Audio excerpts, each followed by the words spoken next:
অনেকটা গল্প করে দিয়ে গেছেন। আচার্য পরম্পরা যেমনটা খালি আমাদের সৎসঙ্গের ভিতরে আছে। সে ঠাকুর কিন্তু এটা করে দিয়ে গেছে যে আমি যা বড়দাও তাই, টাকার এ পিঠ আর ও পিঠ। ঠাকুর কেন করে গেলেন? কি দরকার ছিল?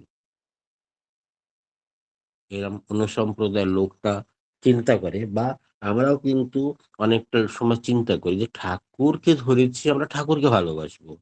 আচার্য পরম্পরাটাকে আমরা কেন মাথায় নিয়ে চলবো? এমন কিন্তু অনেকটা লোকের মাথায় ঘুরছে বা তাদের বোধে নাড়া দিচ্ছে।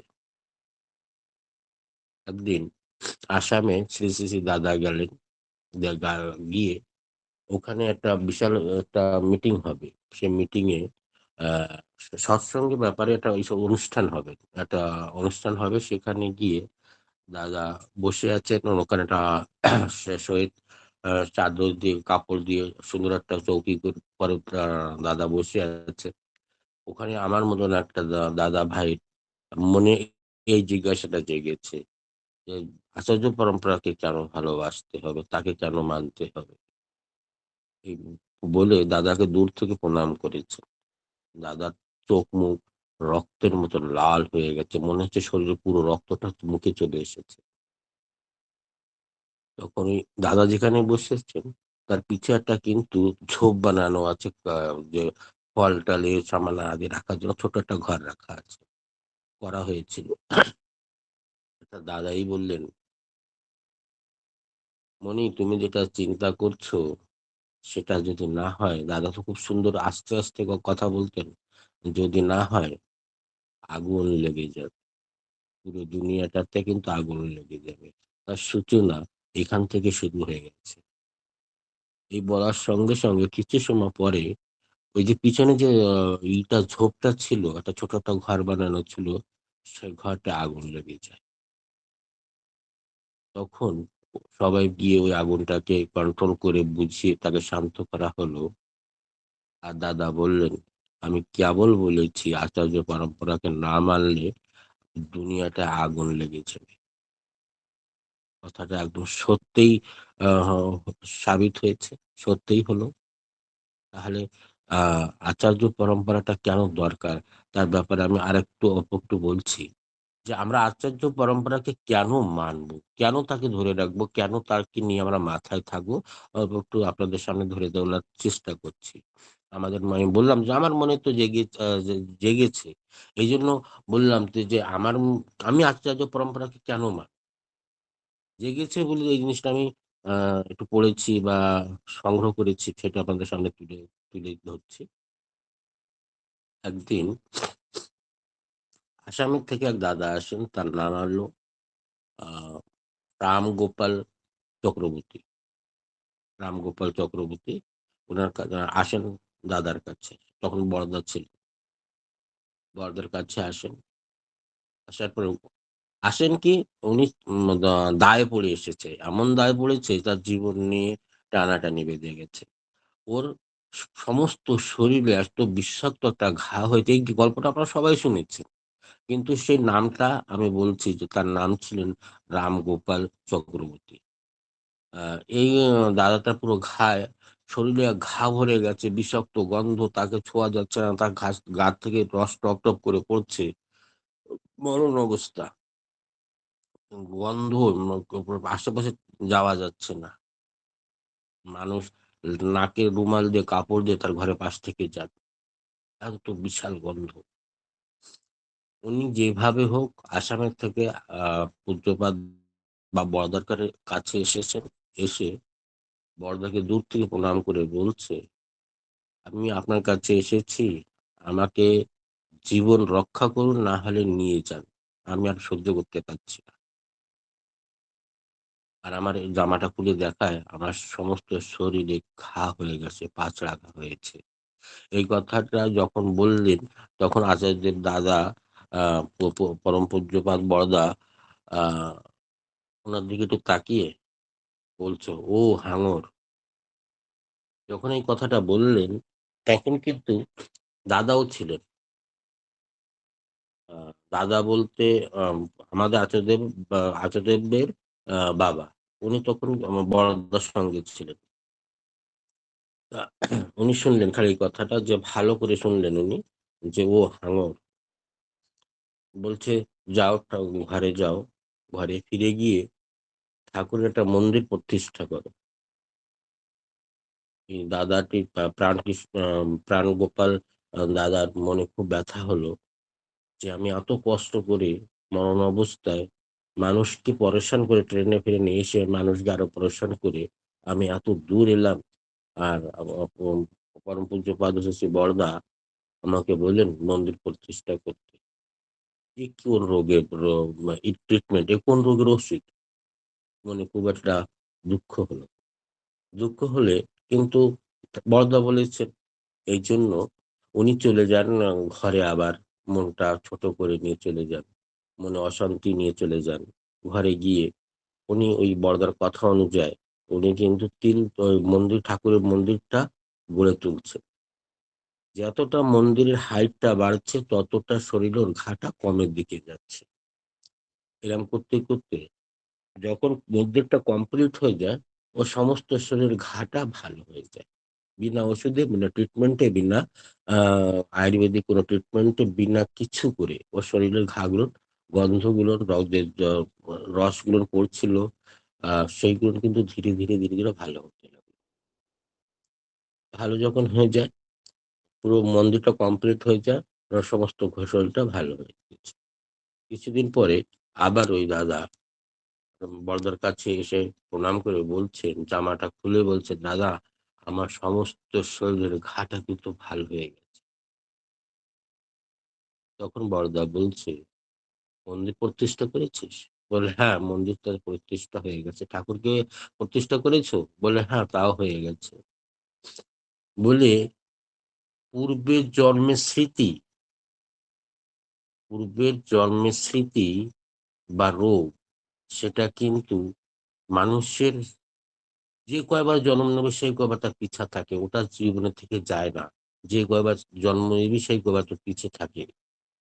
ওটা জীবনে সবটা হারিয়ে যাবে, সবটা পরিবর্তন হয়ে যাবে, কিন্তু ওটা পরিবর্তন হয় না। যেমন আমি আজকে এখানে আছি, আমি যে কন্ডিশনে, আপনারা নিজেকেই দেখে নিন, যে আপনার চোখ, আপনার নাক, আপনার চুল, আপনার দাঁত, আপনার কালার, এটা এই জন্মে এইভাবে আছে। নেক্সট টাইমে ভালো কাজ করেছেন, ঠাকুরকে দেখেছেন, আবার যদি জন্ম হয়, এটা কিন্তু পরিবর্তন হবে। কিন্তু মানুষের ওই সিচুয়েশনটা, রোগটা, আর যেটা আমি করেছি, সেটা কিন্তু পরিবর্তন হয় না। ওটা কিন্তু জন্মান্তরে চলতে থাকে। তাই ঠাকুর বললেন, ওই জন্ম বা নিজের জীবনের যে প্রারূপ আছে, সেই প্রারূপকে পরিবর্তন একমাত্র ক্ষমতা পরম পিতার আছে, বিশ্ব দুনিয়ার মালিক আছে, যে বিশ্ব দুনিয়ার মালিক ভগবান, সেই কিন্তু ওটাকে বা ঠিক করতে পারে। তাই তোকে বলেছি মন্দিরটাকে গড়ে তুলতে, যাতে তুই পরম পিতাকে তোর ঘরে আশ্রয় দিয়েছিস, একটা প্রতিষ্ঠা করেছিস, একটা মন্দির করেছিস, তার জন্য পরম পিতা তোকে ওই ঘাট থেকে ভালো করেছে। তখন বড়দা বলছে, না আচার্য দাদা বলছেন বড়দাকে, যে দাদা, বাবা, আপনি তো আগে যখন 6 মাস আগে এসেছিল, তখন বললেন, একটা কথা বলেছিলেন, ও হাঙর, তার মানে এটাই বলেছিলেন, আর কিছু বলেননি। তখন বলছে পরম পূজ্যপাদ বড়দা, যে ও আগের জন্মে সমুদ্রের পাশে বাস করতেন, তখন ওই মাছ টাছ বেচে ওর পেট চলতো। একটা হাঙর ধরতে গিয়ে ওর হাঙরের চাপটে এসে ওকে দংশন করলো, আর ওই জ্বালায়, ওই ঘায়ে ও মারা গিয়েছিল। সেই জন্মেরটা এই জন্মে এসে ওর শরীরে আবার সেই হাঙরের ঘাটা, সেই বিষটা আবার ছড়িয়ে পড়েছে। তা সেটা কোনো ডাক্তার ভালো করতে পারবে না, যদি এক পরম পিতা না চায়। তাই ওকে আমি দেখে বুঝে গিয়েছিলাম, বা বুঝতে পেরেছিলাম যে আগের জন্মের আহ সেটা রোগ, এই রোগটা আবার জেগেছে। তাহলে চিন্তা করুন, যে আমরা আচার্য পরম্পরাকে কেন মানব? যে এখনো মানুষের জীবনটাকে রক্ষা করতে পারছে। সে আচার্যদেব দাদা, সেই ওর আগের জন্মের কথা উনি বিনা ডিএসএলআর মাইক্রোস্কোপ বিনা চোখে লাগিয়ে আগের জন্মের কথা দেখে বলে ফেলছে যে জীবনে আগে এই হয়েছিল, আর তার জন্য এর পাচড়া ঘাটা হয়েছে, আর এর জন্য মারা গিয়েছিল। এবারও সেই এই জন্মে কিন্তু সেটা আবার হয়েছে। তাহলে আমরা আচার্য পরম্পরাকে কেন মানব না? আর একটা ছোট্ট একটা ঘটনা, আমাদের বর্তমান আচার্য দাদা বসে আছেন, একটা গুরু ভাই আসলেন, তার একটা মুরগি কাটা দোকান আছে। মুরগি কাটা বলতে তার আহ মুরগিটাকে কেটে দেবে, পয়সাটা নেবে। মুরগি তুমি যেখান থেকে আনো, তাতে দরকার নেই। ও কেটে দেবে, পিস বানিয়ে দেবে, ঘরে নিয়ে যাবে। ওর একটু কি কাজ, পয়সা নেবে। এইভাবে ওর সংসারটা চলছে। ও লোকটা এসেছেন আচার্য দাদার কাছে। আসার পরে ওনার ওই মাংস কাটার দোকানটাকে, মুরগি কাটার দোকানটাকে একটা নাম দিতে হবে। সেই মনে প্রস্তাব নিয়ে এসেছে। এই প্রস্তাবটা কাকে দিয়ে শোনাতে হবে? আশুদেব দাদাকে। তা সেটা নিয়ে যাবে কে, কাকে ধরলো? অমুদাকে ধরলো। বর্তমান অমুদা কিন্তু দাদার সামনে থাকে। অমুদাকে ধরলেন। অমুদা বলছেন, ও আপনার দোকানে যে নামটা আছে সেই নামটাই থাক। ও আমি এই নিবেদন নিয়ে আমি দাদার সামনে যেতে পারবো না। যে নামে চলছে সেই নামে চলবে। উনি নাছোড়বান্দা, উনিও দোকানের নাম নিয়েই যাবে। অন্য কোনো পর্যায়ে অমুদাকে ছেড়ে অন্য কোনো পর্যায়ে গিয়ে না নিবেদন করলেন। গিয়ে বলছেন, এই লোকটি একটা মুরগি কাটা দোকান আছে, তার নামকরণ চাচ্ছে। অনেক সময় দাদা আচার্য দাদা চিন্তা করে হেসে বলছেন, ঠাকুর অনেকটা ব্যবসায় উন্নত হওয়ার রাস্তা বা ব্যবসা করে দিয়ে গেছেন। সেগুলো করলে তো আরো ভালো থাকবেন। ওগুলো করুন না। আপনি চিন্তা করতে পারেন যে আচার্যদেব দাদা আহ, ঠাকুর প্রদত্ত নিয়মকে মেনে চলছে, সেই পরিবারের রেতবাহী শরীর নিয়ে চলছেন, যে সস্তনী পরিবার চলছে, আমরা তাকে আহ, দেখে লাখো লাখো লোক সস্তনী ধারণ করছি। সেই সস্তনী মানুষকে বলছেন যে আহ আমার মুরগি কাটার দোকানটার অন্য কোনো দোকান হলে তো বিশ্বাস করা যায়, মানা যায়। ওনাকেই বলছেন যে যে বলছে যে মাছ মাংস খেতে হবে না, ও সস্তনীটা গ্রহণ করতে হবে, তাকে যদি বলা হয় তার রাগটা কোন পর্যায়ে পৌঁছে যায়। কিন্তু তখন আছে যে দাদা একটু মিষ্টি হাসি দিয়ে বললেন যে আরো তো আছে বিজনেস, সেটা করলেই হয়, আরো ভালো থাকবি। এটা কেন করতেই হবে? ও না ছড়া বান্দা না, আমি এইটাই করব, আমার দোকানে নামই দিতে হবে। আচু দাদা বলছে, এটা বর্ষগাতের তো নয়, এটা তোর পূর্বের জন্মের স্মৃতি। তুই আগেও এই করে এসেছিস। আগে তুই পাঠা কাটতিস, এবার তুই এইটা কাটছিস। বর্তমান আছে দাদা বলছে, যা তুই যখন শুনবি না, তা তখন তোর দোকানে আমি একটা নাম করে দিলাম, এ ভাই ওকে বলে দে নরক জ্যোতি। মানে নামটা চিন্তা করুন, নরক জ্যোতি। এই পথে এই ব্যবসা করে তুই নরকে যাবি, তো স্বর্গে তো জায়গা হবে না। এই উনি হাসতে হাসতে সে দাদাটির নামটা নিয়ে চলে যান। উনি সাইনবোর্ডে নাম লিখে দেন নরক জ্যোতি মুরগা কাটিং দোকান। প্রত্যেকদিন ও যখন প্রণাম করে ওই শাটারটা উঠায়, তখন ওই সাইনবোর্ডটা দেখে, ওতে লেখা নরক জ্যোতি। ওর তিল তিল তিল করে ওর মনটাকে কিন্তু ঝাঁকি দিচ্ছে, ওর মনটাকে কিন্তু নড়া দিচ্ছে।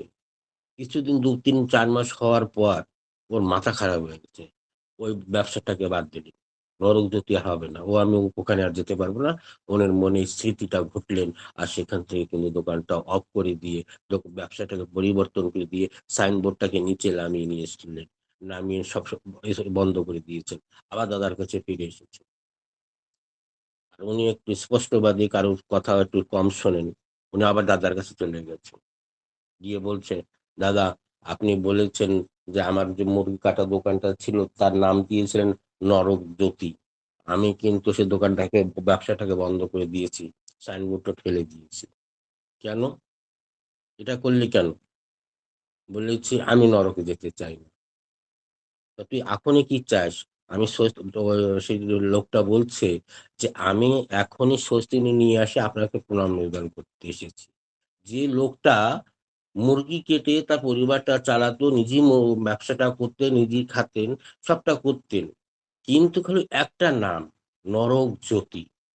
এই নামটা ওকে পরিবর্তন করে দিয়েছে, ওর জীবনটাকে পরিবর্তন করে দিয়েছে। আর সেই একটা অন্য ব্যবসা শুরু করে তার জীবনটাকে পরিবর্তন করবেন বলে আচার্যদেবের কাছে এসে প্রণাম জানাচ্ছেন, নিবেদন জানাচ্ছেন। বলে, "হ্যাঁ, তুই ওই অন্য দোকান যখন করেছিস তা আবার ভালো হয়েছে। তো এইবার তোর দোকানের নামটা কি করবি জানিস?" দাদা নিজেই বলছে, "কি নামটা করবি জানিস?" বলছে, "হ্যাঁ, বলো।" "এবার লেখ স্বর্গজ্যোতি।" এই নামটা যখন পেলেন, ওখানে যাই সাইনবোর্ডটাকে স্বর্গজ্যোতি করে নিলেন। আরো ব্যবসাটা উন্নত হতে চলেছে। সেই এলাকার, সেই আশেপাশের সবচেয়ে বড় ব্যাপারী হয়ে গেছে। তারা সুখে সম্পন্নে ভরে গেছে। মা লক্ষ্মী তাদের ঘরে মনে হচ্ছে যে বাধা আছে। এতটা রিচ হয়ে গেছে, এতটা পয়সাওয়ালা হয়ে গেছে, এত মান সম্মান একটা ব্যক্তি হয়ে গেছে। মাত্র একটা কথা দাদার। এইজন্য আচার্য পরম্পরা আমাদের দরকার। যে আচার্যদেব যেটা বলছেন, যেভাবে বলছেন সেটা কিন্তু আমাদের এক মাত্র ক্ষণে পলে কিন্তু সেটা পালন করা দরকার। যেহেতু আমাদের ঠাকুর পরিবারের ঐতিহ্যবাহী দিক থেকে নিয়ে এসেছে। আর ঠাকুর পরিবারের লোক, ওনারা ঠাকুরকে যতটা ভালোবাসেন, যতটা মন দিয়ে, যতটা প্রাণ দিয়ে, যতটা আ নিঃশ্বাস-প্রশ্বাসে সবসময় কিন্তু ওনার ঠাকুর আছে। তাহলে আমরা আচার্য পরম্পরাকে কেন মানব না? একটা আচার্য পরম্পরা একটা মানুষের জীবন বাঁচাতে পারে। একটা আচার্য পরম্পরা মানুষের জীবনে পরিবর্তন আনতে পারে। একটা ভালো করে দিতে পারে। স্মৃতিবাহী ঘটনাগুলোকে ব ব এই জন্মে শেষ করে দিতে পারে। আর যার একটা ছোট্ট একটা নাম দিয়ে নরক জ্যোতিকে আ নামটা দেওয়ার পরে সে তার জীবন পরিবর্তন করে তার দোকানের নামটা করলেন স্বর্গজ্যোতি। তাহলে আমরা পরম্পরাকে কেন মানব না? কেন আচার্য পরম্পরাকে ধরবো না? তখন আমার ভুলটা আমি বুঝতে পারলাম। আপনাদেরও মনে আমি বুঝাতে পেরেছি। একটু নাড়াদিও দিতে পেরেছি মনে হয় যে আচার্য পরম্পরাকে আমাকে কেন মানতে হবে। নিজেকে ভালো রাখার জন্য, নিজের পরিবারকে ভালো রাখার জন্য, আমার নিজের সত্তাকে ভালো রাখার জন্য, আমার পরিবারের ঠাকুরকে ছড়িয়ে দেওয়ার জন্য আচার্য পরম্পরা দরকার। কারণ স্কুলে গেলে একটা হেডমাস্টার থাকে। অন্যান্য টিচার তো থাকবেই থাকবে, একটা হেডমাস্টার থাকে। তেমনি আমাদের জীবনটাকে চালানোর জন্য, আমার জীবনটাকে স্মৃতিবাহী রূপে চালানোর জন্য একটা কিন্তু মালিকের দরকার। সে মালিক বর্তমান আমাদের জীবনে আচার্যদেব। উনি কিন্তু ওই স্কুলের যে আমার হেডমাস্টার আদেশে যেটা স্কুলটা পুরো আ চলছে, এটা সম্পূর্ণভাবে ভালো চলছে। সেই আমাদের জীবনের আচার্য হলো আমাদের হেডমাস্টার। যা করতে হবে, যা বলতে হবে তার আদেশ তাকে নিবেদন করেই করতে হবে। সে কাজে সে সফল হবেই হবে। এটা আমার দৃঢ় বিশ্বাস, গভীর বিশ্বাস। জয় গুরু। সবাই ভালো থাকবেন, সুন্দর থাকবেন, ঠাকুরকে নিয়ে মেতে থাকবেন। জয় গুরু। জয় গুরু দাদা, জয় গুরু। সত্যি সত্যি আজকে আলোচনা খুব সুন্দর হয়েছে দাদা। ওই নাম পরিবর্তন কি ব্যবসাটা কি ওই থাকলো, মানে ওই মুরগি কাটারই ব্যবসা থাকলো নাকি? না, ব্যবসাটা টোটাল বন্ধ। টোটাল ব্যবসা বন্ধ করে অন্য আরেকটা ব্যবসা শুরু করেছে, মুদিখানার দোকান, একটা কাপড়ের দোকান। দুটো দোকান একসঙ্গে আর শুরু করে তার জীবনে পয়সা কড়ি, মান সম্মান, ইজ্জত, মহল্লা তার একটা আলাদা পরিবর্তন হয়ে গেছে। একটা রাজার জীবন সে জীবিত করছে। খুব সুন্দর, মানে এত সুন্দর ঘটনাটা জানি না কবে আপনি পড়েছেন, কিন্তু অপূর্ব ঘটনা। কেন আমরা আচার্য পরম্পরা মানবো, এবং সৎসঙ্গে আমরা কেন যাব? যে সৎসঙ্গ তো মানুষ তৈরি করার কারিগর। মানে আমরা মাকে যদি, মা বাবাকে যদি না প্রণাম করি, তাহলে ঠাকুর তার প্রণাম গ্রহণ করেন না। এটা আমি আজকেই প্রথম কথাটা শুনলাম। যাই হোক, অপূর্ব ভাবে কথাটাগুলো মানে শুনছিলাম, আর মনে মনে অনুভব করছিলাম যে আমার ভুল ত্রুটিগুলো কোথায়। এই আত্মবিশ্লেষণ আর আত্মসংশোধনের মাধ্যমে আমরা তার হয়ে উঠতে পারবো। জয় গুরু দাদা, খুব সুন্দর আলোচনা করে আমাদের সমৃদ্ধ করলেন। পরম পিতার কাছে আপনার সার্বিক মঙ্গল প্রার্থনা করি। খুব ভালো থাকুন। জয় গুরু।